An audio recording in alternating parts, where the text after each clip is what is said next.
Isso também pode acontecer. Aí nós temos 3... Desculpa, pode falar. Não, pode completar. Então, nós temos 3 tipos de biópsia, basicamente. Uma delas chama PAF, que é a punção com agulha fina, que é exatamente a seringa e agulha que usa para colher sangue no laboratório, né? Essa agulha fina, ela pode aspirar o material de dentro desse nódulo. Às vezes pode ser um líquido, às vezes pode ser um material sólido. Quando é material sólido, nós fazemos um que a gente chama de esfregaço numa lâmina, bem semelhante ao que é o Papa Nicolau do colo do útero, e isso vai para exame. Essa é uma das biópsias. A outra chama biópsia por agulha grossa, como o próprio nome diz, uma agulha um pouquinho mais grossa, é feita uma anestesia no local, um corte de poucos milímetros, 3, 4 milímetros, e essa agulha é direcionada para dentro da lesão suspeita, e nós obtemos alguns fragmentos, que são pequenos pedacinhos, que também vão para análise. E a outra biópsia, que é bem indicada para o que a gente chama de microcalcificações agrupadas e suspeitas, que geralmente é uma lesão que não se palpa e aparece na mamografia, é uma biópsia que a gente chama biópsia a vácuo, uma biópsia um pouco mais trabalhosa, que permite tirar pedacinhos da mama onde estão aquelas calcificações e também ir para análise. Só a análise da biópsia é que vai confirmar se é câncer. E doutora, o tratamento ele começa a partir do momento que descobre? Sim, primeiro precisa ter a certeza do tipo de câncer, né? Então, até a gente entra hoje numa questão da medicina personalizada, não existe só um tipo de câncer de mama, existe pelo menos 4 subtipos, e de acordo com esses subtipos é feita a estratégia do tratamento. Algumas vezes o tratamento começa por cirurgia, outras vezes ele pode começar por quimioterapia. Entendi, ótimo. Doutora, você pode ficar com a gente aqui no programa? A gente vai tocar uma música agora, depois a gente pode falar, inclusive, dos primeiros estágios, né, do câncer de mama. Acho que é muito importante. Tudo bem pra você? Com certeza. Beleza. Então, combinado. Já a gente vai continuar falando com a mastologista, a doutora Simone. Se você tiver alguma dúvida também, manda no 11 981801000, que o programa ainda tem muito conteúdo pra você, certeza. né? Não, Guipa? É isso aí. Então vamos. Mix Tudo. Mix 6h36, Alok, Jason Derulo, Don't Cry For Me. Chega junto, tá chegando um monte de mensagem aqui no nosso WhatsApp. Estamos falando sobre Outubro Rosa. Esse é o mês de conscientização na prevenção do câncer de mama. Então vamos dar um giro nesse Brasil e saber de histórias, né, Gui? Exatamente. E o mais legal é que tem muita mensagem de homem. Muitos homens. Isso é maravilhoso. Cadê a mulherada? Vai mandando também, vai. Olá, Rádio Mix. Boa tarde, sou a Aline. Sobre a prevenção do câncer de mama, minha família não teve, graças a Deus, mas é bom sempre a gente prevenir e ir uma vez por ano no médico para cuidar-se, né? E se prevenir. E se acontecer, se tratar e nunca desistir das nossas vidas. É isso, que bonitinha. Adorei a mensagem. É isso, falou tudo, né, Gui? Com certeza. Obrigado pela participação, minha linda. Boa noite, pessoal da Mix. Boa noite. Eu sou Alexandre de São Bernardo do Campo. Meu pai teve câncer de mama, veio a falecer por causa desse problema. E eu fiz cirurgia de ginecomastia com um cirurgião plástico. Um abraço e parabéns pelo programa. Que Obrigado, demais. querido. Esses relatos fazem muita diferença, viu, gente? Continuem mandando. Com certeza, Imagina cara. quem tá enfrentando agora, acabou de descobrir, né, que vai ter que enfrentar esse tratamento. Então, eu acho que se todo mundo trouxer uma história, pode ajudar muito a contribuir. E se estiver sentindo qualquer tipo de dor, procura o médico, né? Gente, não espera, não brinca, não fica com medo, não. A prevenção é o melhor remédio, viu? Exato. Mais um. Boa noite, galera da Mix. Então, tô passando aqui para poder relatar com vocês sobre o papo aí, Outubro Rosa. Ano passado, a minha tia foi fazer um exame de mama e descobriu que estava com câncer. E depois, logo uns tempinhos, ela já descobriu que estava grávida também. E com 5 meses de gestação, ela já foi e fez a cirurgia e os procedimentos, ganhou neném. E Deus abençoe, e é isso. Olha que demais, que história muito boa. Legal. Nossa, vida, né, gente? Sem Teve dúvida. o neném, superou.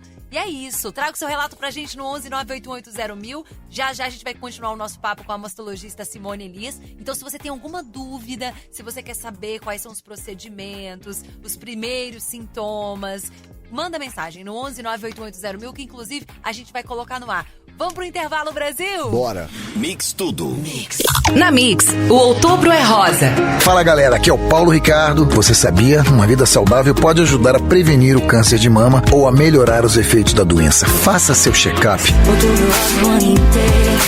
Rosa de janeiro a janeiro. Outubro Rosa na Mix, porque aqui a vibe é outra. Mix.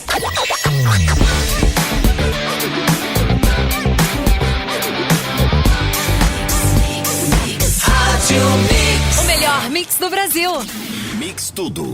Mix faltando 18 para as 7, estamos aqui ao vivo para todo o Brasil, né, Guipinha? Falando do Outubro Rosa, né? Um mês de conscientização contra o câncer de mama. Hoje é dar oportunidade pro pessoal que acompanha o Mix Tudo colocar os seus relatos, né? Ô, Guipa, mas antes da Babi colocar aqui, né, entrar em contato também com a nossa mastologista, me fala uma coisa, você falou que a sua tia teve, né? Que você ia contar a história, acho que a gente acabou esquecendo. Como é que foi o processo? Ela teve até que tirar.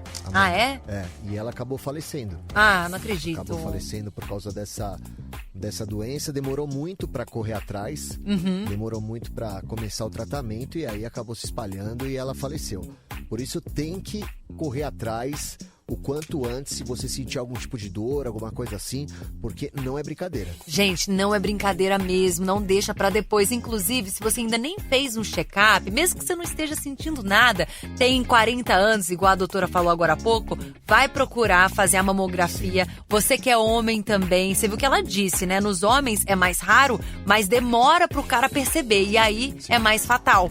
Então, acho que, assim, né? Acho que vale a pena prevenir, né? Todo mundo fala que o melhor remédio é a prevenção. Eu acho que faz todo sentido, né, Guipa? Isso, cara. Eu falei no primeiro bloco e vou repetir.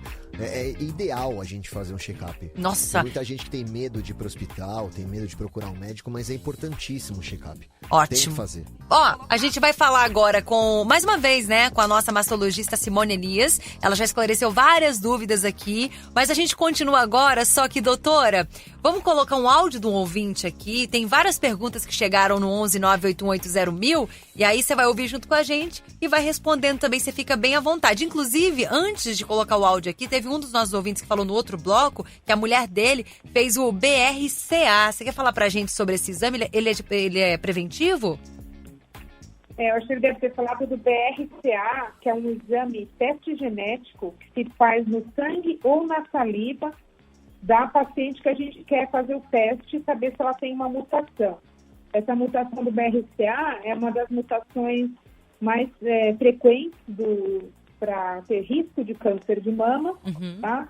Mas, infelizmente, assim, o câncer de mama genético, que seria aquele que a gente consegue detectar o gene na paciente alterado antes da paciente desenvolver a doença e fazer alguma coisa para evitar, corresponde a cerca de 10% só dos casos de câncer de mama.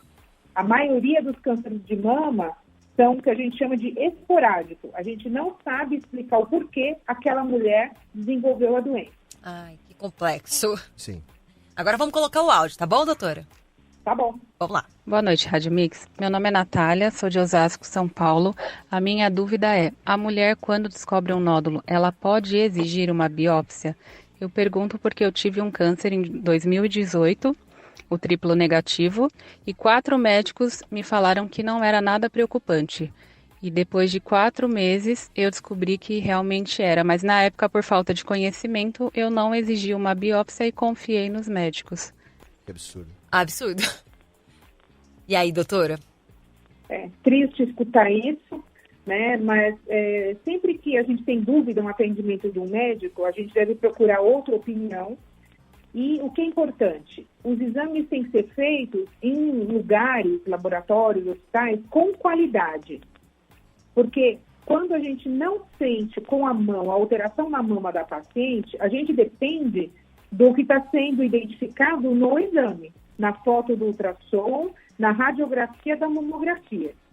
Se esse exame não tem qualidade, o médico não tem como avaliar corretamente. Então, o que acontece, muitas vezes, eu me sinto obrigada a pedir para a paciente repetir o exame se eu acho que aquele exame não está com qualidade. Se eu confiar num exame que não tem qualidade, eu posso estar deixando de fazer um diagnóstico correto. E aí, quem sofre é a paciente.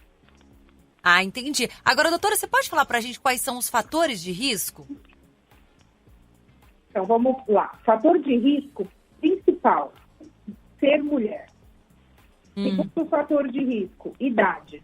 Ao contrário do que muita gente pensa, as mulheres mais velhas, elas também têm câncer de mama. Então, fala assim, já está com 70, já está com 75, não vai ter mais câncer de mama porque já passou da idade. Não existe isso. Toda mulher que está bem de saúde, tem uma expectativa de vida aí de pelo menos mais 10 anos, ela deve continuar fazendo a mamografia, porque o risco do câncer de mama aumenta com a idade. Nós temos mais mulheres com 50 anos com câncer de mama do que com 70, 80, porque temos mais mulheres vivas nessa idade. Mas, proporcionalmente, quanto mais velho nós ficamos, maior a chance de ter câncer de mama. Agora, doutora, você citou que basta ser mulher para correr risco de ter o câncer de mama. E no caso do homem? Por que o homem pega? Por que o homem ele cria, né, o câncer?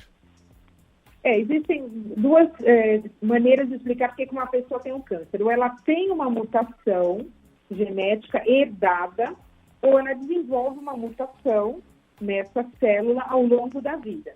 Quando é herdada, é a questão do teste genético que o ouvinte perguntou, né? E quando é uma mutação que ocorre ao longo da vida, existem muitos fatores. Então, a gente fala que o câncer é uma doença multifatorial. Então, por exemplo, exposição à radiação, alimentação, aí entra as questões de agrotóxico, toxina, etc., poluição, estresse, né? Qualidade de vida ruim.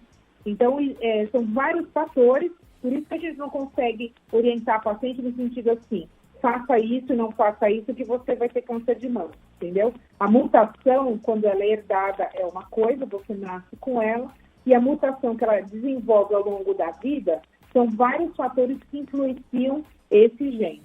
Entendi. Doutora, tem mais um áudio aqui bem legal que a gente vai colocar para você, tá? Tá. Existe um exame muito simples de sangue, que é o CA15-3, que é um marcador tumoral específico da mama. Até a doutora mastologista aí pode falar sobre isso. Um abraço. Abraço, obrigada. E aí, doutora? Eu gostei muito dessa pergunta. Boa. Porque, assim, existem vários marcadores tumorais, isso já existe há décadas, e alguns têm nome de letrinha e número, que nem esse que o ouvinte falou, CA15-3, CA125, 19-9. O que são essas substâncias? São proteínas circulantes. E por que isso é chamado marcador tumoral?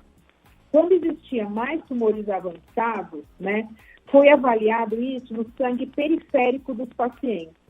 E foi extrapolado isso para a prática como se fosse um método de prevenção.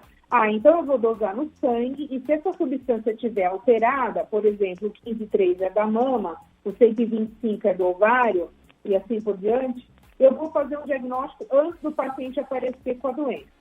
Só que, infelizmente, essas proteínas são comuns a várias situações. Por exemplo, uma mulher menstruada, se você está com um quadro de disenteria, se o paciente é tabagista, tudo isso pode interferir essas proteínas circulantes no sangue. Então, a gente tem um termo médico que a gente fala de sensibilidade e especificidade. Então, esses marcadores tumorais, num passado já um pouco distante, eles foram utilizados, mas na prática o que a gente vê é que não existe nem sensibilidade, nem especificidade para a gente fazer isso, tá? Eu vou acabar fazendo o quê? Estressando o paciente, tenho que virar o paciente do avesso, e aquilo às vezes é porque quando o paciente escolheu aquilo, por exemplo, ele estava com uma disenteria, tá? Então isso é muito pouco específico. Qual é a situação que eu posso usar? Eu tenho um paciente com câncer avançado, que tem essa proteína bem alterada no sangue, vou dar um exemplo, por exemplo, 500, o normal é 30, e eu vou fazer um tratamento para esse paciente, então esse marcador que estava em 500, ele precisa ir baixando à medida que eu vou fazendo o tratamento. Então ele serve como uma avaliação se o tratamento está fazendo efeito.